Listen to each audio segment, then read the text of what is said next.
I'm Penina Taylor, and in case you don't know me, I'm a motivational speaker and a life coach.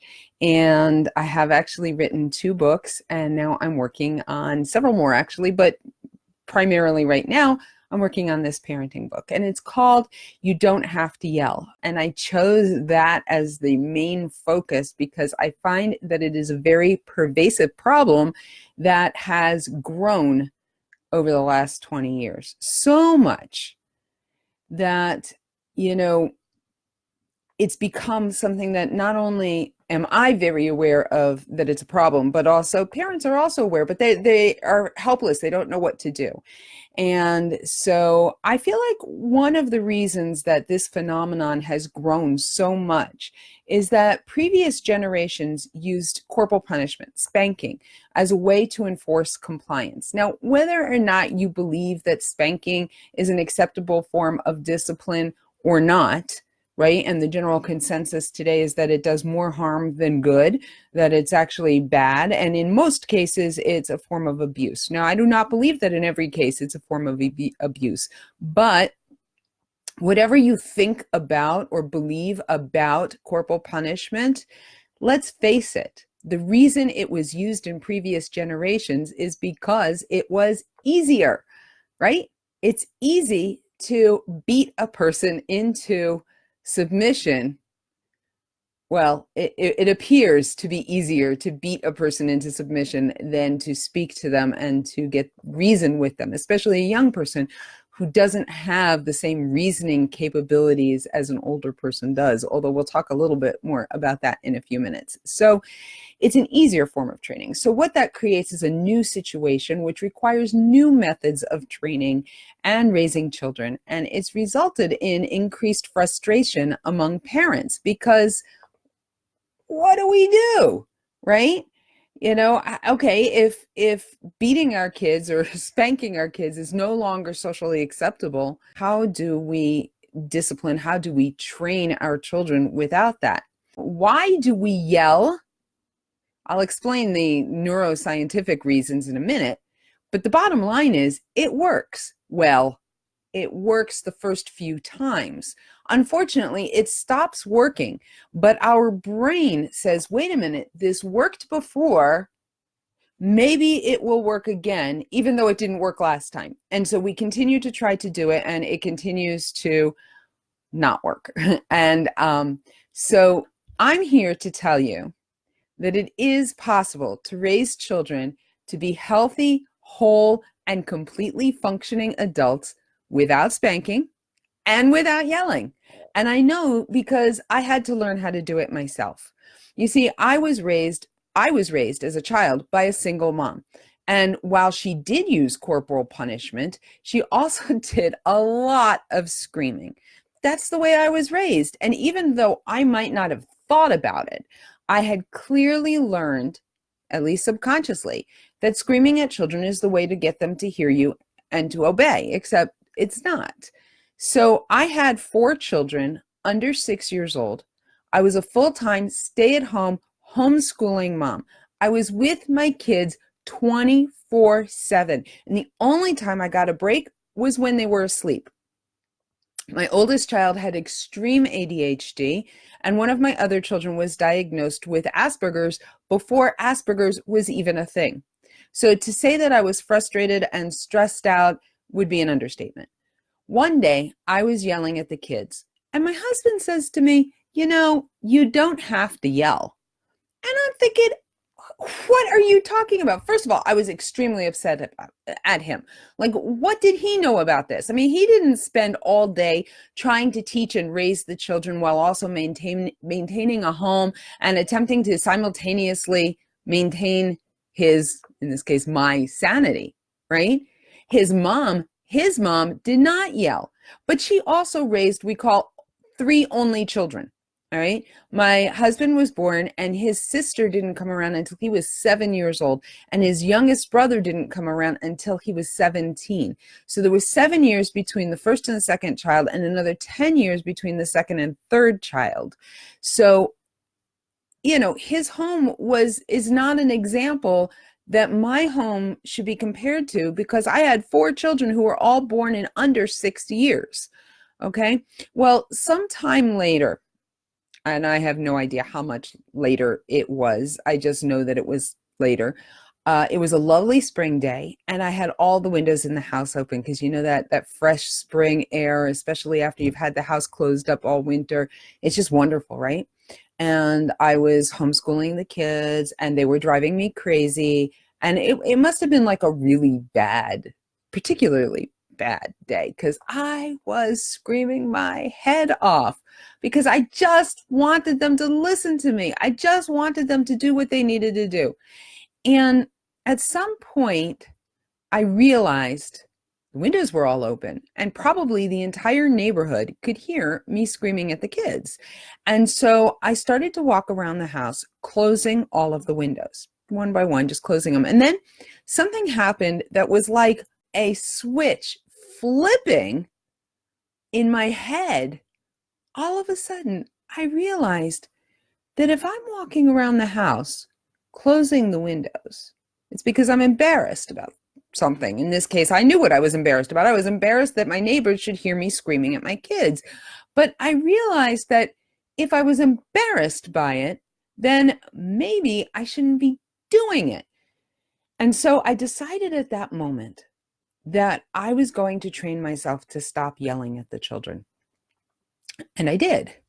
Well, it didn't happen right away. I mean, it took a lot of time and it took a lot of experimenting. I got a lot of things right, but I also got a lot of things wrong too. And I had to retrain myself and my children, and that took time. So, by the way, being in the group, I mean, it's amazing that even in the first few days, some of the things that I've suggested have had immediate results. But some of you, first of all, are dealing with older kids, you're dealing with teenagers. You know, I once heard it said that it's easier to raise whole adults than to repair broken children who have become adults. So, you know, after the fact, things can be undone. They can always be undone. It's never too late. It just, you might not see the same results as quickly as somebody who's trying to raise a 4, 5, 6, 7, even 11-year-old. All right. If you're dealing with 16 and 17-year-olds, it's a different situation. So first of all, be patient with yourself. And, you know, let my story be an example to you that you're not a bad parent. In fact, the fact that you joined this group shows that you're actually a really good parent because you really care about your children and you want to make things right and you want to make things good. And so, first of all, be encouraged that you are a good parent. And second of all, if you're trying to deal with teenagers, realize that first of all, teenagers are a completely different animal. But secondly, you have to undo years of training that it's not going to happen overnight. It might not even happen in a week. It might not even happen in a month. It's like when I first started to play the guitar and I was teaching myself from charts that I had seen and stuff like that. And I was learning the fingerings of the different chords. And at some point, I needed to add a new chord and realized that it was impossible to go smoothly from this one particular chord to this other chord. And yet that progression was very common in most music. And I was like, how can this be? And so I asked somebody who played the guitar to help me. And we realized that I was using the wrong fingering for the chords. And so what was happening was, even though that fingering for that chord seemed like the right fingering when I was trying to figure it out all on my own, it turned out that there's a different fingering which might at first look like it's a little bit harder to do, but it makes it much easier to transition from that chord to the next. And so I then had to proceed to unlearn all of these chord fingerings and learn new chord fingerings. And that's not something that happened right away. It was something that took quite a long time. So as I said, over the years, I've worked on things. I've had to retrain myself. I had to retrain my children. If the things that I share with you, first of all, every family is different. And some things will work better for some children in some family situations, and other things will work better for other families. So just be patient, really. Some things will work faster with younger children. Some things will work better and easier with older children. So it's just a matter of trying to experiment, see what works for your family dynamic, and then putting those into into place and into practice. But the bottom line is that not only don't you have to yell, you shouldn't be yelling. And I'll get into why that's important in just a minute. But over the years, I've had the opportunity to answer quite a lot of questions on parenting. Many of them were from my own grown children and daughters-in-law, but some were from others, both coaching clients and friends. And so that's why I decided to put together all of the things that I've learned over the years, both personally and suggestions that I've given other people that have worked, in the hopes that it'll help others and prevent some of the difficulties that I've seen among young parents in recent years. And one of the things that made me say, like, if you say, well, Penina, if you've had this brewing for a long time, why now? What's the timing? Why did you decide to do it? Well, recently I was spending some time with somebody, and I happened to be in the other room, and I hear the mom shouting at her children to stop yelling. And I thought to myself, yeah, that's not going to work. I have news for you. Change starts at the top. If you want to change your family, if you want your family life to be different, you have to be different. And so that's why I formed the group, and I'm working on this book to help you and others do exactly that. So now I want to start with a little bit of science. This is boring.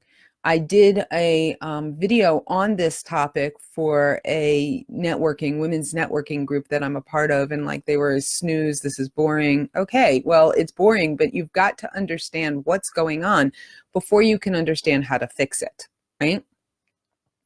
So first, a little neurobiology, all right?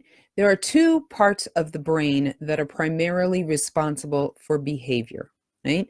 One part of the brain is called the prefrontal cortex, and that is the part of the brain that is responsible for higher order thinking. That's the part of the brain that is responsible for logic. That's the part of the brain that controls our behavior in society. It's the part of the brain that tells us not to pick our nose in public or to let out gas in public or whatever. It's the part of our brain that really is responsible for our self-control. It's almost like that's the part of the brain that's the little angel sitting on the right shoulder. You know, you got a devil on the left one and an angel on the right, and that's our angel. Okay, that's our conscience. That's the prefrontal cortex. And again, it's responsible for that higher order thinking. But the prefrontal cortex is not fully developed, even in girls. In girls, maybe a little earlier than in boys, but still not until the early 20s. And some maybe in the late teens, but definitely in the early 20s. Okay, so that's a long time, right? That's why our children are with us until they're somewhere between 18 and 21 years old. The second part of the brain that's responsible for our behavior is part of the limbic system, and it's called the amygdala. And the amygdala is the most primal part of our brain, and it's responsible for survival. All right.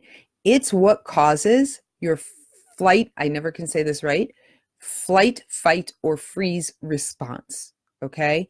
That is what tells you what to do when you are in a life-threatening situation. The interesting thing is, in order for the amygdala to be able to work, to save your life, in essence, it has to shut down the prefrontal cortex. The two of them cannot work together. They're like worst enemies. They're like your son and your daughter, or two boys, or whatever they are. They fight with each other. The logic center, the prefrontal cortex, is normally in control. In order for that primal, older, more base, instinctual part of our brain to take over, to save us, it has to shut down the prefrontal cortex. It has to shut down the logic center, because if you're trying to if you're confronted with a life-threatening situation, let's say a grizzly bear, you're out in the wild, a grizzly bear comes up to you, right?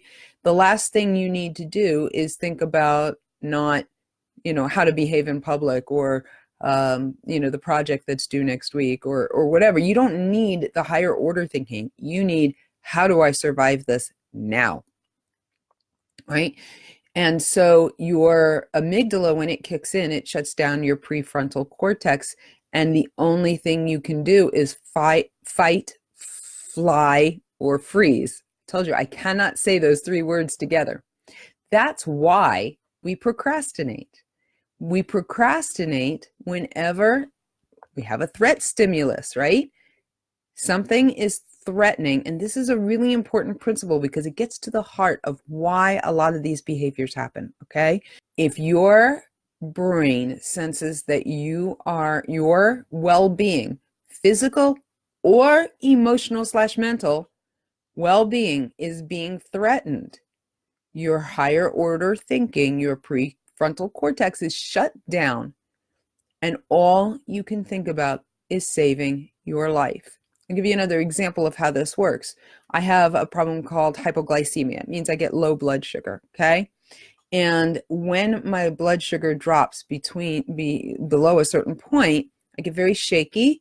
And the only thing I can think about is getting food into my mouth, because my brain knows that food will bring up the blood sugar levels, right?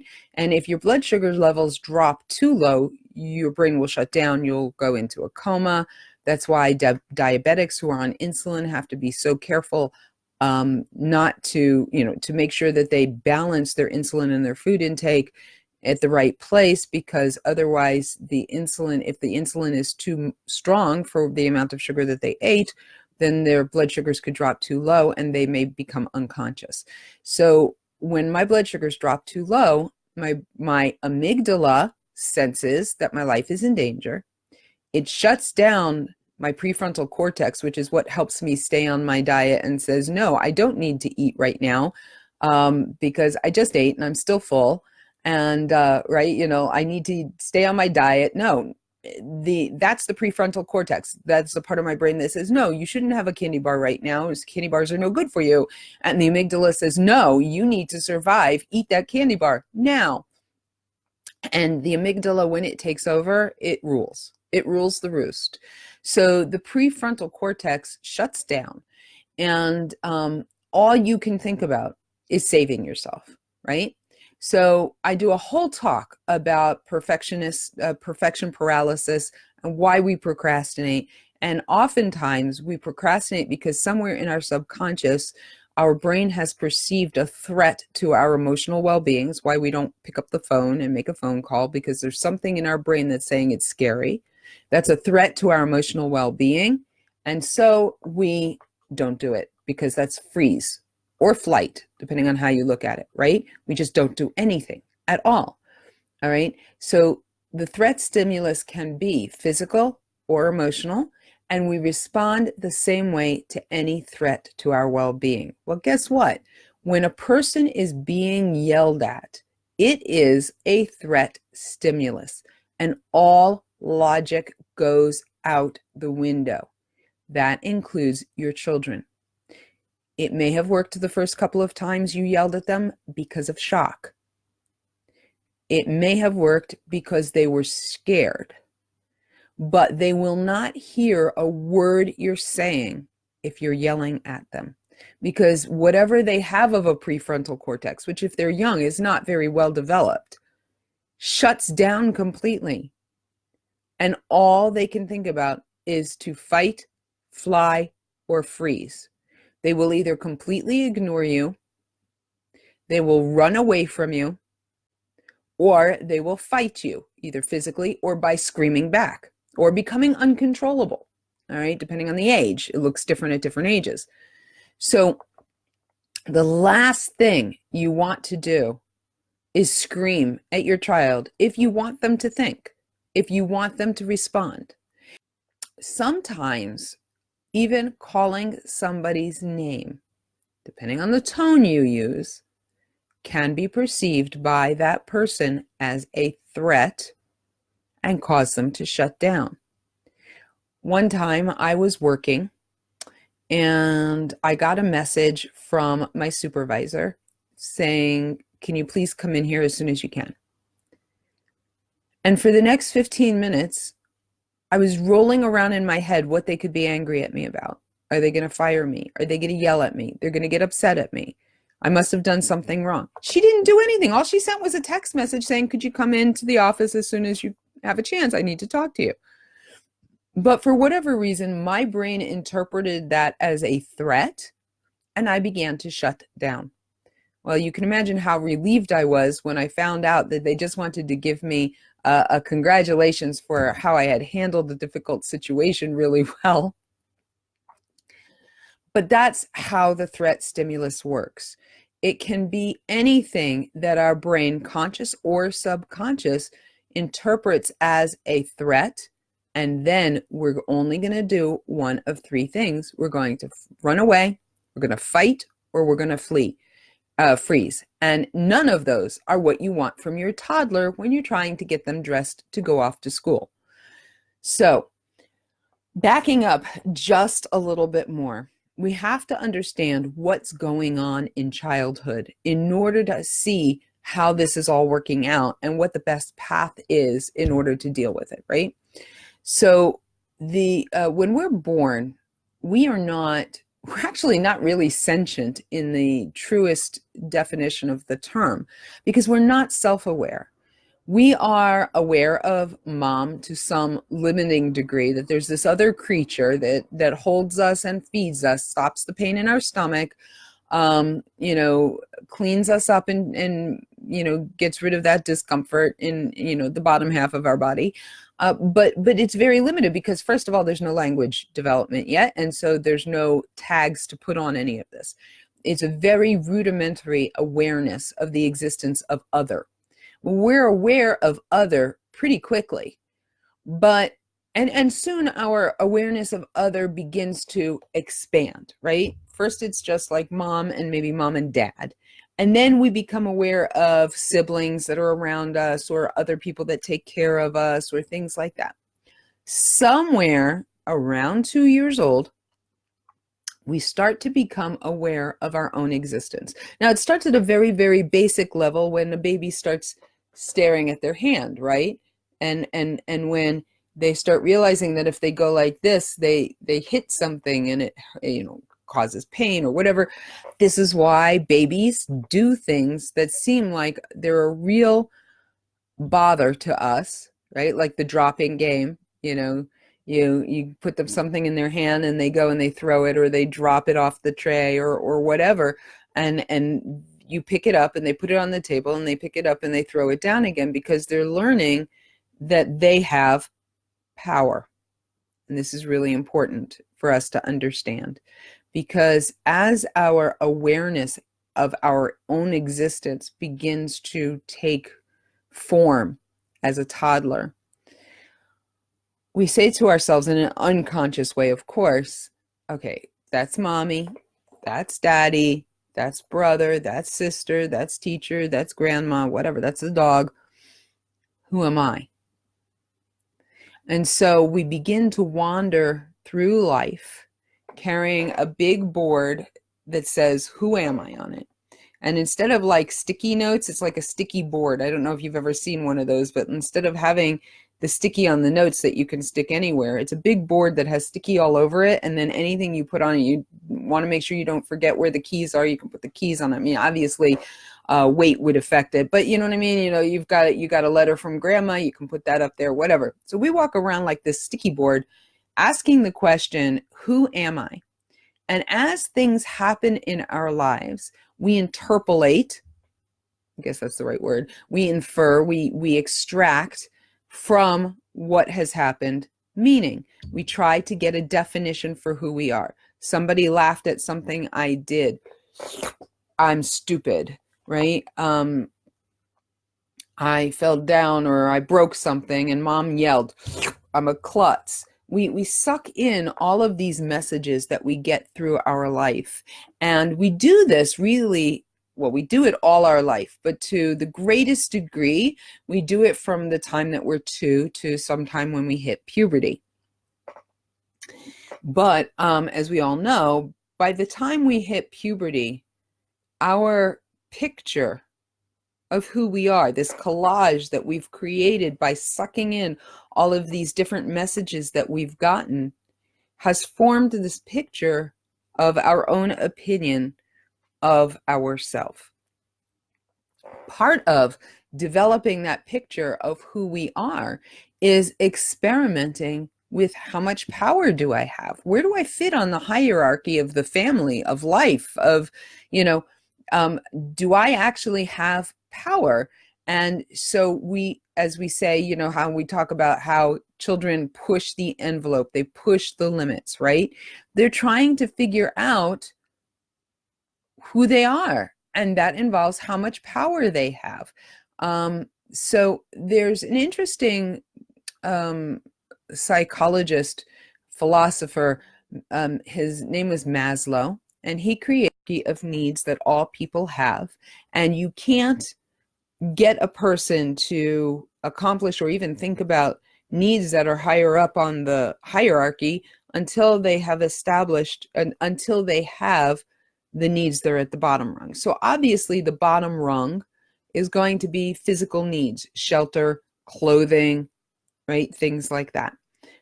All sociologists, psychologists, people, philosophers, people who deal with personal growth gurus have some form of a basic concept of needs. All right, that every human has certain basic needs. And whether there's 5, 10, 5, 6, 5 and 6 are the most common numbers. Tony Robbins talks about it. Rabbi Yom Tov Glazer talks about them. That there are these basic needs that every human has. And one of the basic needs that every human has is significance or contribution. They need to know that they're important. They need to know that they're contributing to the world, that they matter, that their existence matters. And the one of the other needs that all humans have is the ability to control their environment to some degree.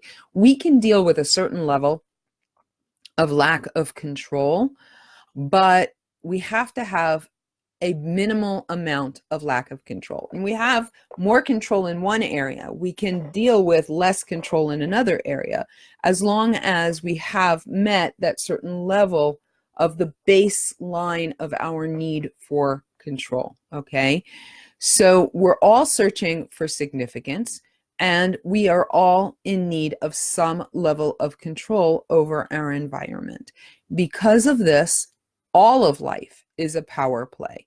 And nowhere is it more the case and more obvious, really, than in the home, which of course is a microcosm of society at large.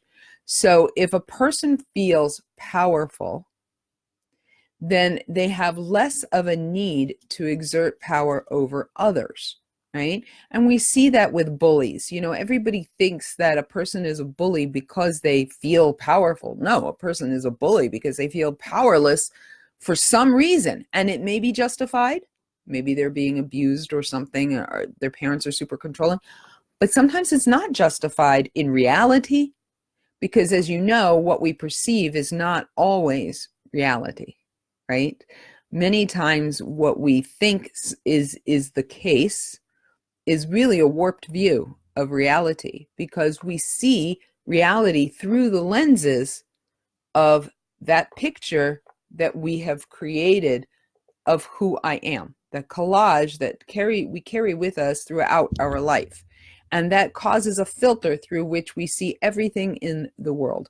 So a person only bullies if they feel that they have no control, or that they are insignificant or powerless. And again, that may be a message that they're getting at home or at school, or it may not be, but they, for some reason, are perceiving that message from the other messages that are happening in their life. And so if a person feels less empowered, they feel the need to steal power from others in one way or another in order to feel more powerful, okay?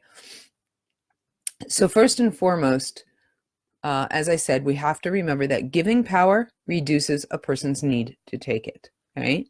There are only 3 reasons why a person yells. 3 reasons. One is physical pain. If somebody stabs you, you're going to scream. If you stub your toe, you're going to scream. We scream when we are in physical pain. It's a natural response. The second reason that a person screams is because they need to be heard, right? Maybe my husband's across the house and I need to get his attention, and I scream his name to project my voice so that he can hear me. The third reason that a person screams is a feeling of a loss of power or significance. They're two sides of the same coin. And as I said in the group, number two, the need to be heard, is actually number three, a feeling of loss of power or significance if it's not physiological. So, right, number one was physical pain. Number two was a physical need to be heard. Number three is a feeling of loss of power or insignificance, which can also look like a need to be heard in the metaphorical sense of the word, right? Okay. So, given all of that, everything we do in our parenting has to strive to balance our child's innate need for control and significance or power with our need to train them and to create order in our home, right? We have to figure out, and it's interesting, I'm going to bring this into the group at a later point. I'm currently watching a masterclass on the art of negotiation, because much of what we do in our home with our children is a negotiation. Now, according to Chris Voss, who's the guy who's teaching this masterclass in negotiation, we have two or more negotiations every day, whether it's with our children or our spouse or, in work. Sometimes they look like negotiations, and sometimes we don't even realize that's what's happening. In fact, even buying something in a store can be a negotiation, even if you're not trying to bargain them down. It's still a negotiation. Somebody's asking for something, somebody wants something in return, right? There's a give and a take. Most relationships have some level of negotiation going on. If you can learn how to negotiate in a way that does not make the other person feel like they've had a loss of power, you will get a much higher percentage of compliance.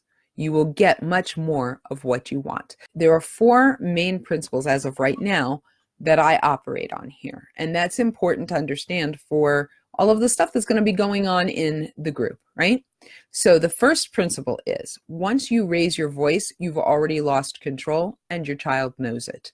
By causing you to yell, they've actually exercised control and power over you because they got you to react. They got you to do something. They may not like it when you yell, and the yelling may in turn shut them down, because remember, their prefrontal cortex isn't really developed yet. They have a little bit, and it grows as they get older, but they don't connect the fact that it felt good that they manipulated you into doing something, but they hate that you're doing it. Like, they don't make that connection. They don't connect the dots. But you're an adult. You have a mature, hopefully, prefrontal cortex. Now, people who are on the spectrum and people with ADHD and other neural differences have more problems with their prefrontal cortex being in control, which is why they frequently have less ability to have emotional intelligence, often will times not pick up on social cues and things like that.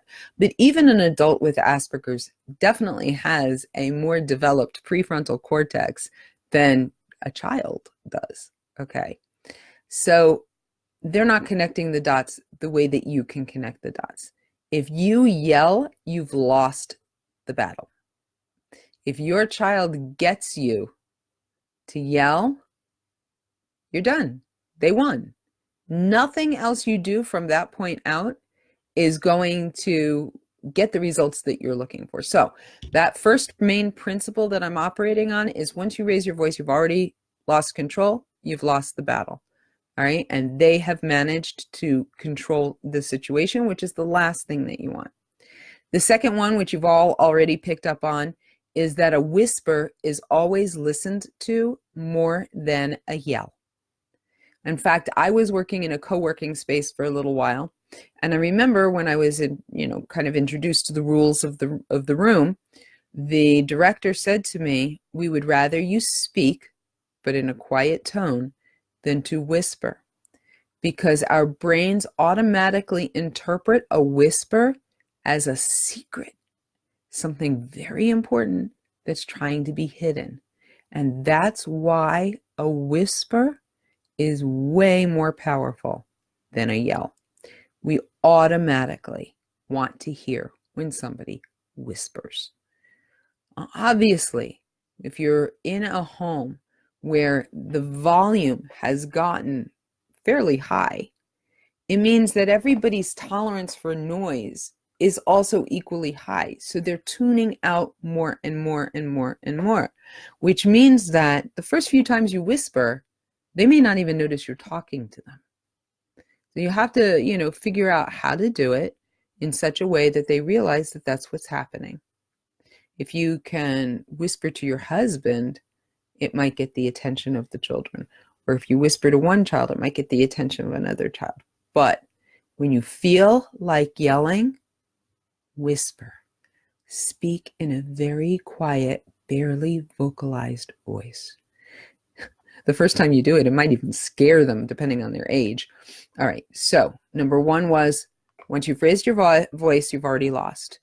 Number two is, a whisper is always listened to more than a yell. The third principle that I operate on is give the power so that they don't have to feel like they need to take it. A person who has control over some parts of their environment will be willing to lose control or give up control over other areas as long as their need for significance and power is being met to a minimum quota. So, one of the ways to gain back power in the situation is to make the children feel like they have power. That means sometimes you have to get buy-in. All right. That's where principle number 4 comes in. Principle number 4 is over communicate. Don't underestimate your child's ability, even at a young age, to sympathize with you. You have a situation and they don't understand why they have to do this. You can sit down and it's okay to say, you know what? I don't think it's necessarily the most important thing to do either. But these are the rules that we have to abide by because this is what the school says or this is whatever. And so as the parent, I'm responsible to make sure that you do this. So if you wouldn't mind helping me out here, it would make my life a whole lot easier. And in return, I will do something for you. Try to be specific. Give the child the benefit of the doubt that they are capable of understanding far more than you think they can. Don't think of them as a child. Think of them as a small adult. Yes, they have to be trained. Yes, they need to learn. Yes, they have an undeveloped prefrontal cortex. But communicate with your children. From my experience, it works. We over-communicated with our children. We sheltered them, but only to a certain degree. We did not shelter them from information. And as a result, we didn't run into a lot of the problems that parents typically run into with teenagers. So part of number 4, that over communication, includes family meetings. Maybe I should have made that number 5 principle. But my 5th principle that I operate on is that family meetings are crucial for giving power and getting the children to buy in to whatever it is that the family needs to be doing. It gives you an opportunity in a calm setting to explain why certain things need to happen. It also gets them, you can talk to them about vacations you're thinking about. You can use these family meetings for a lot of things that will help the children to feel like they are being included in major and important decisions that the family is making. The more included they feel, the more powerful they will feel, and therefore, again, will not feel this need to be taking power from you. And start them young. That's fine. I mean, if you have a baby and a 2-year-old, I wouldn't necessarily start then. But by the time that they're 4 or 5, you can already start to have family meetings. And they don't have to be long at that age. You can just say, okay, we're having a family meeting. We're going to have a treat. We're going to talk about A, B, and C. And then we're going to play a game or not. And that'll be it. And keep them short. When you're first starting out, keep them to 15 minutes. You know, sit the child down and say, you know, to your 4-year-old or your 5-year-old, okay, at our family meeting, we share things that we need. Are there things that you need? I'm going to make a list. You tell me of things that you don't have that you think you need, and I'll see what I can do. You know, maybe they need sparkly pink shoes. Well, you can also ask them, why do you need these, right? But communicate with them, talk to them, give them the opportunity to share what's going on. As they get older, you will have to have rules about how family meetings occur. You can say, okay, you know, mommy starts the meeting and speaks for 10 minutes. Each child gets 5 minutes to share something that's bothering them that happens in the house. Each family member gets 5 minutes to share something good that happened this week, or something that one of their siblings did for them, which was great, or, you know, something like that, whatever appeals to you. And definitely, even with teenagers, always have some sort of a treat associated with a family meeting that doesn't happen any other time.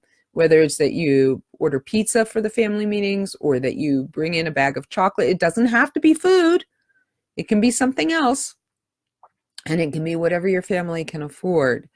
But try to make it something that they look forward to each week. And that is the basis on which I am forming the structure of this course, group, and book. So again, just one last time before I sign off, I shared with you the 4 principles that I'm working with now. Given that basis, you can kind of understand where I'm coming from when I make suggestions, when I talk about power, when I talk about, I haven't mentioned in the group until now about the prefrontal cortex and the fight or flight or freeze response, because I felt like that was something that was necessary for a live, because it can be really boring and a lot of words to have to write out. But that's the important key for us to remember, that when a person's well-being, whether it's physical or emotional or mental, is threatened or perceived to be threatened, even though under most circumstances, most people wouldn't logically perceive it as a threat, we shut down and nothing gets through, or we run away, or we scream, or we do all of these things. So we need to work on not interpreting our children's behaviors as threatening so that we don't shut down, and not doing the behaviors which will cause them to shut down.